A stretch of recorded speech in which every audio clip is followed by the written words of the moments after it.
So, systems lifecycle. Well, there's loads and loads of videos online that sum this up really nicely. So what I'm going to do is I'm going to insert a Craig and Dave video that just basically summarises the whole thing. Gives us an idea of, exactly what it is overall. I'm then afterwards going to go into more depth about analysis. Much of this whole topic is just knowledge, and you've done it before. And actually, I was just talking to Mr. Barker, and it's really similar actually to what you studied in Year 11. In fact, you could probably use your book if you've still got it, which you should have given back. So, we're going to watch this Craig and Dave video. It's, I think, 3 minutes long.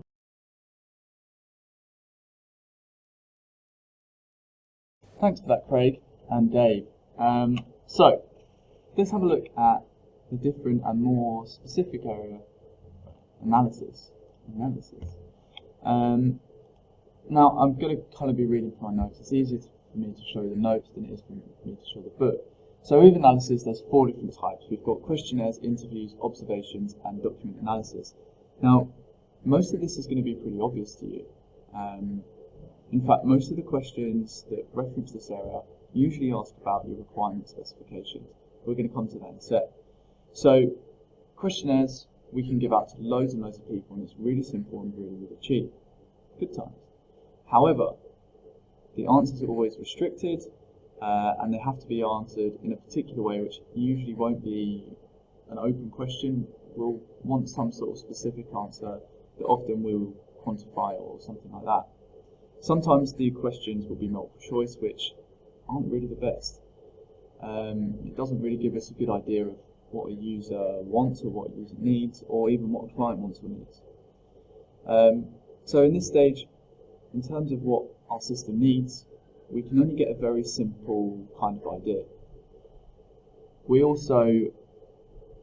also give it out quite easily to a lot of people,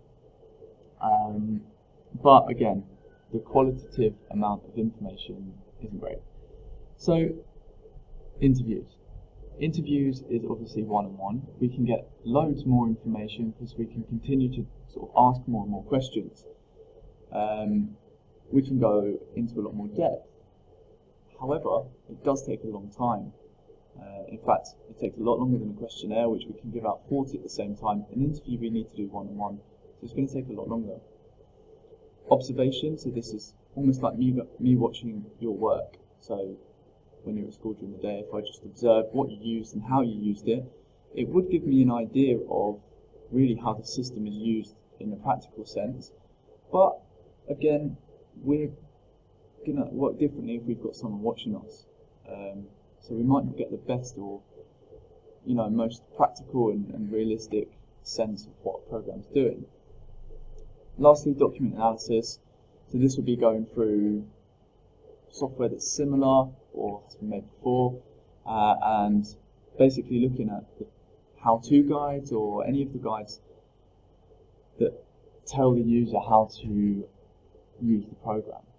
So let's move on to requirement specification. And again, for those last 4, you'll find loads and loads of information online, and this is like some mental weird thing that's going on at the moment where I'm teaching you from school. So going into inane amounts of detail is going to be really, really difficult. So if you have other questions, come onto the Google Meet now. I'll be sitting there twiddling my thumbs waiting for you guys to ask me questions. If you think I don't go into enough detail, again, but you're going to have to bear with us, and I'm going to trust you guys to be kind of smart and use the internet wherever you can, but please remember this is a bit of a one-off. Anyway, requirement specification, so this is basically what does the contractor want from us and how can we provide it. So there are specific questions. What's the purpose? What is the point of this system? What does the system need to do? What are our objectives? What do we want to gain from the system once it's complete? And what do we want the user to input? So is it a system that's going to help us design a car? We need to input the size of the car, the sort of requirements cars need, and by the end of it, we need to have a nice, realistic 3D model of the car.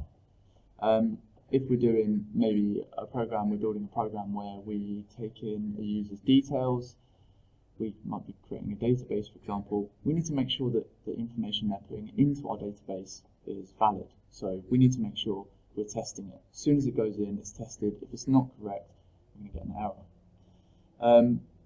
We also want to have deadlines. Now, this bit is usually used and linked back to Gantt charts or something similar to that to make sure that we are on track.